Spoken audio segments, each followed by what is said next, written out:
This channel has talked about really great and really terrible Fire Emblem weapons, classes, and skills. Something that I find that doesn't get appreciated enough are actual items themselves. Understandably, they're less flashy and memorable pound for pound, but there's a lot of items that deserve spotlight for their unbelievable utility and availability that profoundly impacts anyone's campaign. Today, however, is not that day. Per the title, it is the opposite of that. While something like Physic is being used day in and day out, there are items that gather dust in the inventory up until the player puts an end to their misery and sells them or dumps them outright to clear space. The following items are lowlights, ranging from sounding great on paper but crumbling in practice to sounding awful and delivering on that promise. These items range from, at best, niche to useless to outright detrimental to use or even keep in your inventory by virtue of taking up an inventory slot. Whether they are locked behind incredibly late game maps to find, requiring the player to jump through hoops to find value in them instead of using something more practical, or quite literally being designed to be gotten rid of. These are the most useless items ever made in Fire Emblem.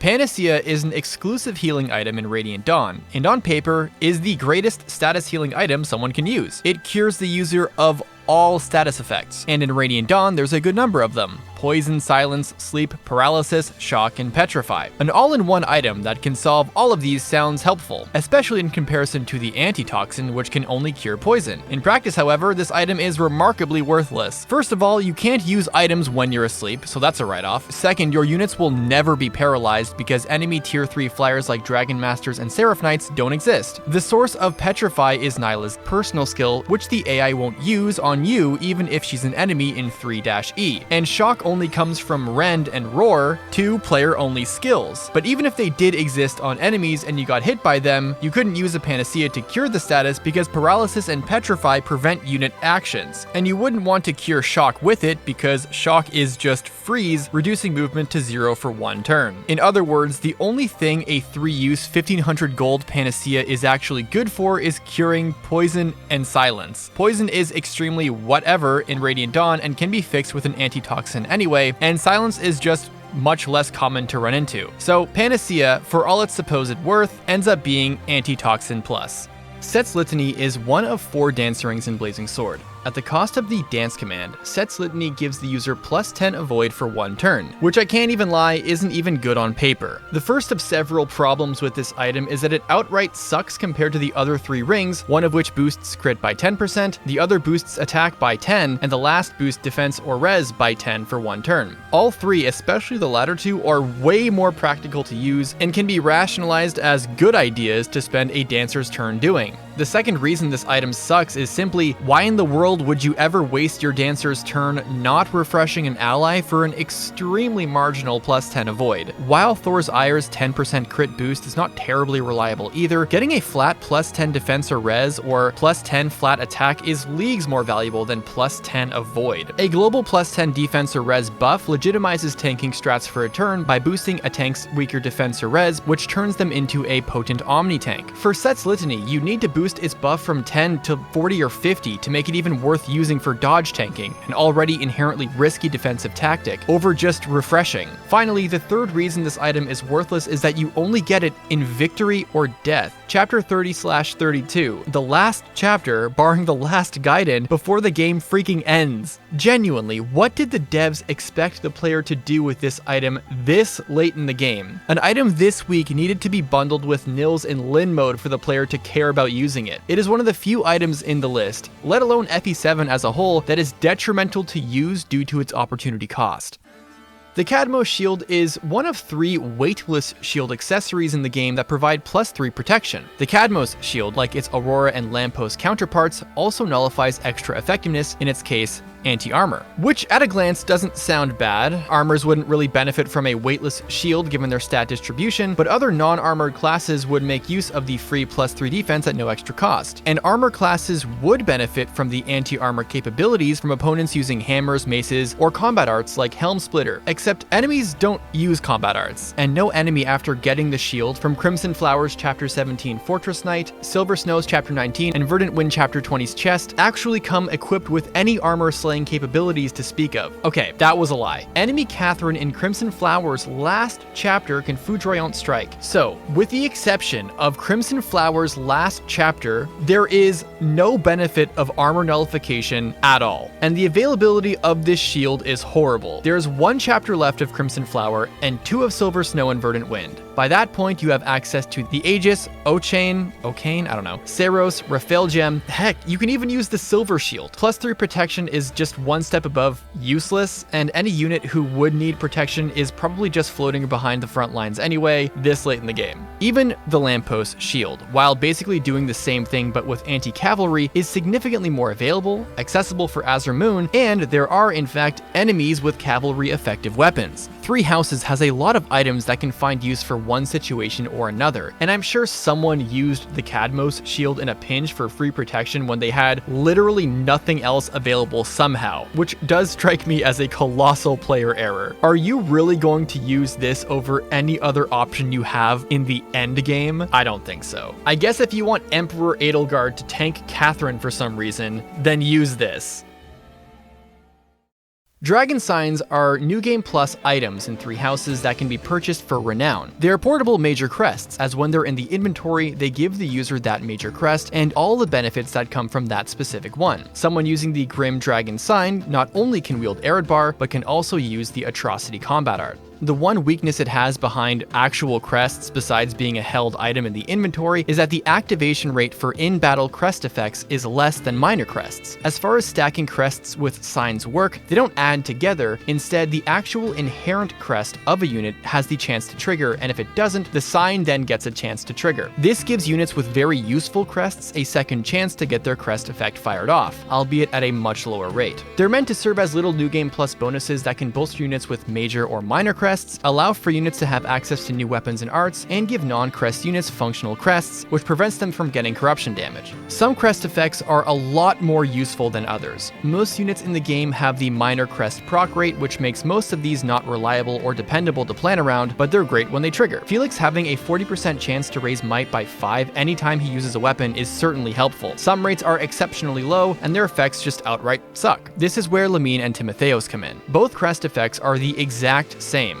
20%, 10%, or 5% chance to conserve magic uses of recovery magic, which for Mercedes and Yuritsa is only 10%, and neither actually have any uniquely great white magic spells with limited uses besides Mercedes' Fortify. Happy does have a major crest in Timotheos, which gives her a 20% chance to save on a warp use. This is relevant to Dragon Signs because the Dark Dragon Sign and the Aegis Dragon Sign give a borderline meaningless plus 5% trigger rate. So if the above crest gives the most meaningless effects, and their corresponding signs give the most meaningless trigger rate, are they both equally bad? I would argue no. The Aegis Dragon Sign is more valuable because this gives you the full benefit of not 1, but 2 crest items. The Raphael Gem, with which the Aegis Dragon Sign gives a plus 10% chance to activate Pavis or Aegis, while protecting crestless units from suffering 10 damage after combat, and the Tathlon Bow, with which the sign gives them a % of HP restored at the beginning of the user's turn. Timotheos has a goose egg for crest-associated items, making it automatically worth less of what little value the Dark Dragon Sign could hope to have.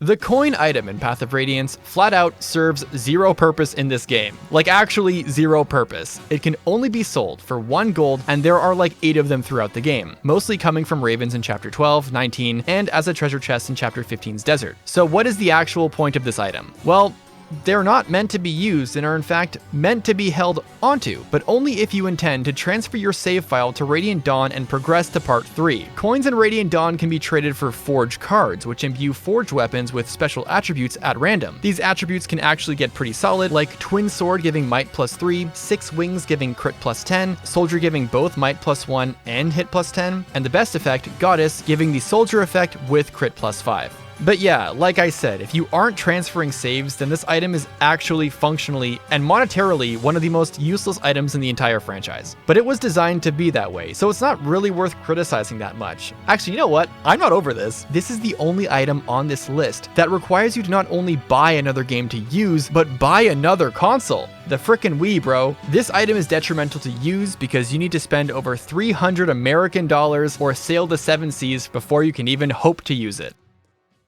Fire Emblem 3's Astral Shards provide a bevy of growth modifiers, which not only are the strongest of their kind in the series, they also stack. This allows the player to power invest in their favorite unit with massively high growths in its important stats up until they cap the stat at 20. Personally, I had great enjoyment with these modifiers when I played FE3 Book 2 for the first time. There are lots of powerful shards in the game. Gemini and Scorpio are huge for strength growths. Libra is the best for speed modifying, stacking Cancer and Virgo are great for defense and res, so on and so forth. And then you have Capricorn. Plus 30% weapon level, plus 10% HP, and plus 10% defense, which is honestly a combination of nothing special, but it also comes with two major drawbacks.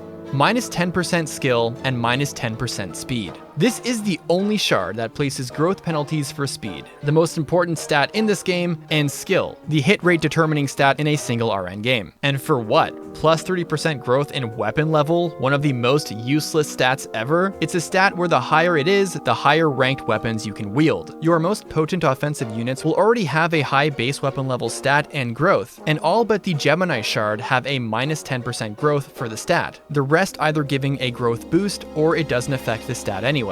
Bear in mind, while the cap for stats is 20 in this game, a unit only needs a weapon level of 12 to wield the best weapons in the game, 14 for mages to use Bolganone. The only use case it really has is for staff users to power invest in weapon level for the Anu staff, which requires a weapon level of 20. And that sounds like a good idea. It's a decently early shard coming in Chapter 9, and since staffers won't see combat anyways, EXP will be a struggle. Speed and skill aren't terribly important for them, so as a niche modifier, this actually does make sense. Except, tragically and hilariously, Capricorn doesn't actually work due to a coding bug. Here's what happens internally. When the game checks if an item modifies growth rates, it runs through a few conditions. First, it checks if the item is the star orb at 0x7e in the item table, and if so, adds the 30% growth modifiers across the board to the user. If the item is one of the astral shards with IDs between 0x6e, which is Aquarius, and 0x79, which is Capricorn, the game will first check if the ID in question is less than 0x79, and if yes, it will subtract 0x6e. Then check if the number is a non-negative. If yes, it will modify growths. The issue, of course, is that the check is only less than 0x79, not less than or equal to 0x79, meaning Capricorn gets ignored in the check because the game thinks it's too high to count. This is even funnier when you consider that the Ohm fragment, item ID 0x7a, doesn't even get used in the game, meaning that if they changed the condition to be less than 0x7a, Capricorn would work. So this problematic, niche at best growth modifier is further plagued in its utility by flat out not working by accident. Therefore, the only use it actually has is that you needed to complete the star orb. Anti-Toxin in the series falls in this weird category of items in Fire Emblem. It is both quintessential to include in games, while also being a tier above just filler junk. You need to have it because every game has poison. The problem is actually less to do with them and more to do with poison in Fire Emblem being historically some of the weakest in the genre. Period. This status tends to shave off a negligible 1 to 3 HP per turn for 3 to 5 turns depending on the game. This isn't even that worrisome in the early game when your HP pool is low, and is especially meaningless when you have over 50 HP juggernauts fighting enemies who for some reason insist on poisoning you. Anti-Toxin becomes one of the few solutions to a pretty irrelevant problem. Using restore staves instead gives your staffers EXP. Riding out poison for its duration is also completely fine if you know what you're doing, or just healing normally with healing staves until it's over. If you're getting concerned over poison in all games except for Thracia and Engage, that is a genuine skill issue. On that note, those games are the exception to this rule. Thracia's poison is permanent for the entire duration of that chapter, which becomes a real issue in the early and mid game with lower HP pools, at times brutal RNG, and alongside many chapters of this game being gruelingly long battles of attrition. Engage's poison doesn't even apply fixed damage over time. It instead stacks true damage against the afflicted unit. 1, 2, or 3 stacks of poison will afflict the poison unit with 1, 3, or 5 true damage from the attacker per hit,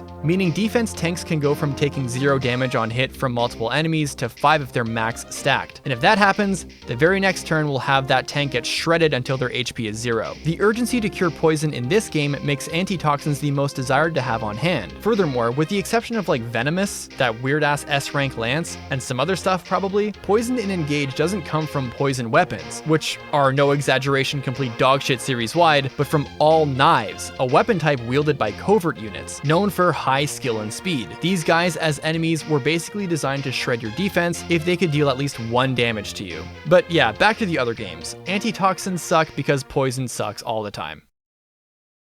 And there you have it, my curated collection of the most underwhelming, dysfunctional, and actual detrimental to use items Fire Emblem has ever had. Panacea sounds great but ends up doing basically nothing impressive seemingly by accident. Anti-Toxins expose how Fire Emblem has struggled to make poison relevant almost ever. Set's Litany and the Kadmos shield are torpedoed by horrifically poor availability and actual opportunity cost to try using. The coin was useless by design unless you plan on playing its sequel, and the Dark Dragon sign somehow managed to be worse than the worst crest and corresponding dragon sign in the game, but nothing quite tops the irony-laced Capricorn shard, an already suspect growth modifier that sabotages important stats for its least impactful counterparts, which, due to a hilarious coding mistake, saves any unsuspecting player from accidentally gutting speed and skill levels. And so, the next time you're doing inventory or convoy organization and stumble across one of these flops, take a moment, look at them, and I mean really look at those pixels, and ask, why are you still here? It's up to you to use them, or at the very least, hold on to them. But if you ask me, unless I need you to create the star orb, I'm turning you in for an extra profit, or tossing you out for an extra space. Thanks for watching. Deuces.